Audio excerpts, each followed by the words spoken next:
একাত্তরে বিরোধিতা করার কারণে বাংলাদেশের জামায়াতে ইসলামীর রাজনীতি করার নৈতিক অধিকার হারিয়েছে এই মন্তব্য করলেন দলটির প্রতিষ্ঠাতা এবং আদর্শিক গুরু আবু আলা মওদুদীর ছেলে সৈয়দ হায়দার ফারুক মওদুদী।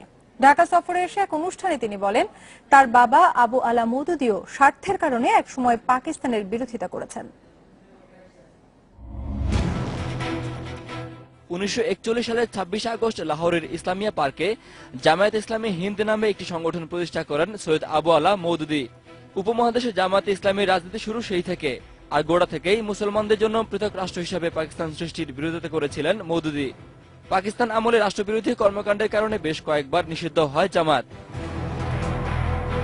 তার ছেলে হায়দার ফারুক মওদুদীর অবস্থান পিতার এই আদর্শিক বলয় থেকে বহুদূরে, অনেকটা বিপরীত অবস্থানে।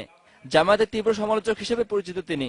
ঢাকায় এক অনুষ্ঠানে এসে পাকিস্তানে দলটির অপকর্মের পাশাপাশি এদেশেও জামায়াতের কর্মকাণ্ডে নিন্দা ঝরে পড়ল তার মুখে।